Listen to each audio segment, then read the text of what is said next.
आपका नाम क्या है? मेरा नाम आलोक राज नारायण है। ओके सर, आपका ये कौन सा अटैम्प्ट है? This is my 7th attempt. Okay sir, इससे पहले आपने 6 अटैम्प्ट दे चुके हैं। 6 अटैम्प्ट में आपको कहाँ प्रॉब्लम्स आई और आपका क्वालिफाई नहीं पाए फाइनल तक? मैं हिंदी में बताऊं या इंग्लिश में, ये बता दीजिए पहले। सर हिंदी में। हिंदी में। पिछले 6 प्रयासों में मैं 5 बार, पिछले 7 प्रयासों में मैं 5 बार मेंस तक पहुंचा हूं।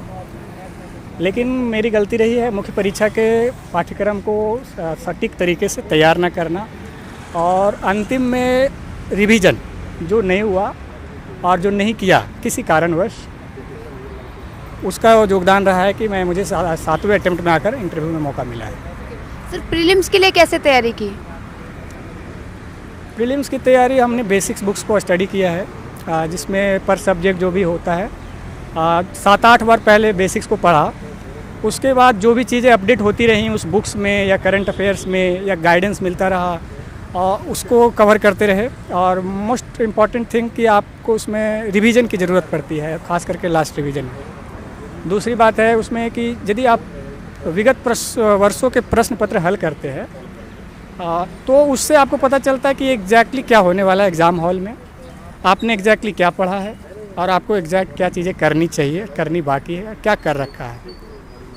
उसको रेफरेंस लेके आप अपने स्टडी मटेरियल को चेंज कीजिए, मेंड कीजिए और रिवीजन पे फोकस रखिए। सर आपका ऑप्शनल मीडियम क्या है? मेरा optional political science and international relation है और मीडियम इंग्लिश है।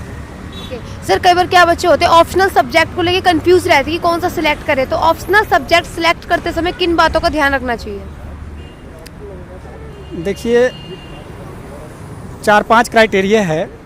सबसे पहली क्राइटेरिया तो मैं ये बोलूँगा कि अपना इंटरेस्ट ज़रूर देखिएगा कि आपका उसमें अभिरुचि है पढ़ने में कि नहीं, क्योंकि यदि कभी गेम लंबा हुआ यदि तो उसमें आपको वही चीज़ आपको टिका के रखेगा। दूसरी चीज़ें हैं, स्कोरिंग होता है, उसको भी आप देख सकते हैं। इन दोनों चीज़ों को ऊपर मैं ये कहूँगा कि यदि आपको शिक्षक और आपके सीनियर के थ्रू यदि आपको गाइडेंस अवेलेबल है 24/7 बेसिस पे, तो वो ज़्यादा बेहतर है। यदि उसमें से थोड़ा सा भी अभिरुचि है तो आप बेहतर करेंगे। तीसरी बात है कि ऐसा सब्जेक्ट रहे जिसमें मटेरियल इजीली मिल जाए, नोट्स मिल जाए, क्योंकि अब परीक्षा जो है, मुख्य परीक्षा जो खास करके है वो साइंटिफिक हो चुका है अच्छे से, सभी लोग अपने लेवल पे पहुंच चुके हैं और सोफिस्टिकेटेड होते जा रहा है। तो जो टॉपर्स नोट्स आपको पब्लिक करते हैं उसको भी यूज कर पाएँ, उस चीज़ों को भी आप एक क्राइटेरिया के रूप में रख सकते हैं। सर यूपीएससी में एनसीईआरटी का क्या रोल है? यदि आप पहली बार दे रहे हैं तो आपका सिर्फ एनसीईआरटी का ही रोल है। और एनसीईआरटी पहली सीढ़ी है, छलांग मारने में टांग टूट सकती है। तो पहली सीढ़ी यदि स्ट्रांग है, बेस मजबूत है, तो आपका रिजल्ट लगातार आएगा। यदि आपका बेस मजबूत नहीं है, जो कि एनसीईआरटी है शुरू में, तो आपका रिजल्ट गारंटी नहीं रहेगा कि हर बार वो आएगा सकारात्मक रूप से। सर आपने इंटरव्यू के लिए कैसे तैयारी की?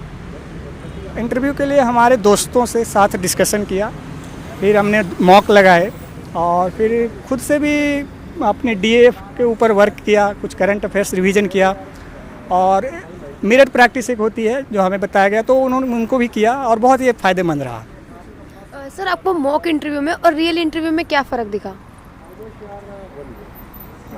मुझे ज़्यादा फ़र्क नहीं दिखा, जैसा वहाँ फील हो रहा था वैसा ही यहाँ फील हुआ। कुछ क्वेश्चंस वहाँ भी उसी तरह से उसी अंदाज में पूछे जा रहे थे, उसी अंदाज में यहाँ भी पूछे गए। तो बहुत जगह से तो मैंने सुना है कि एकदम से अलग होता है, लेकिन मुझे अलग नहीं लगा। सर कई बार बच्चे क्या होते हैं इंटरव्यू के टाइम वो हो जाते हैं, क्या नाम है, सॉरी, हाँ नर्वस हो जाते हैं, तो उसमें आप किस सिचुएशन में कैसे किया हैंडल? ये तो हुआ ही नहीं मैं, ओके, तो ये मैं नहीं बता सकता कि और बच्चे जैसे होते हैं तो वो कैसे हैंडल करें। जिस चीज़ के बारे में मुझे जानकारी नहीं है मैं नहीं बता सकता इस पर। सर आपके क्वेश्चन किस सबसे ज़्यादा पूछे गए इंटरव्यू में? हमारे शुरुआत हुई तो डीएएफ से, और 2 पैनल मेंबर ने पूछा बाद में करंट अफेयर्स ओरिएंटेड, और दैट्स इट। तो सेक्शन तो ऐसे ही रहा डीएएफ। सर आपके इंटरव्यू में करंट अफेयर्स से कोई क्वेश्चन पूछे गए हो? हाँ, करंट अफेयर्स से पूछे गए थे। उसमें था रेलवे इंफ्रास्ट्रक्चर के बारे में, दूसरा था NOFN national optical fibre network के बारे में, फिर DRDO के बारे में, और कोचिंग इंस्टीट्यूट खास करके IIT JEE के लिए जो कोचिंग इंस्टीट्यूट्स है उसमें कैसे सुधार करें, इन सब बातों पे पूछेगा। कई बार बच्चे क्या होता है जर्नी के दौरान डिमोटिवेट भी हो जाते हैं क्योंकि काफ़ी लंबी जर्नी होती है यूपीएससी की, तो उन बच्चों को आप क्या बोलना चाहेंगे जो मोटिवेट रहे? पहले तो मैं ये बोलूँगा कि जर्नी को प्रिपेयर करिएगा, पहले से ही प्री प्लान कीजिएगा और इसे छोटा करने की कोशिश करें। उसका 2 सूत्र है। एक है कि आपको एक ईमानदार 24/7 गाइडेंस हो। दूसरा है कि आप उस पर भरोसा करके और अपने अनुशासन से उसको निर्दयतापूर्वक पालन कीजिए, जर्नी छोटी हो जाएगी। अब आते हैं दूसरे पहलू पर कि जहाँ यदि वो डिमोटिवेट हो जाते हैं तो आप अपने आप को देखिए, आप क्या चाहते हैं, आप क्या कर रहे हैं।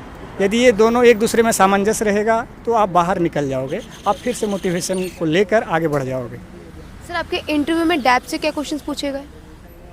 डैप्स में हमारे माता पिता के प्रोफेशनल बैकग्राउंड के बारे में थे, फिर हमारे स्कूलिंग के बारे में था, हमारे जो सब्जेक्ट्स थे ग्रेजुएशन में उनके बारे में था, और हमारी हॉबीज़ के बारे में भी थी। जिसमें रेलवे है वो उसी से आया था। सर कई बार क्या होता है बच्चे तैयारी तो करते हैं बट बार बार अटैम्प्ट देने के बाद ही फाइनल लिस्ट में नाम नहीं, तो वो किन बातों को ध्यान रख के तैयारी करें न्यू स्टूडेंट? फाइनल लिस्ट में आऊँगा उसके बाद ही बताऊँगा। नहीं सर, जो न्यू स्टूडेंट तैयारी कर रहे हैं उनको आप क्या बोलना चाहेंगे जो तैयारी कर रहे हैं?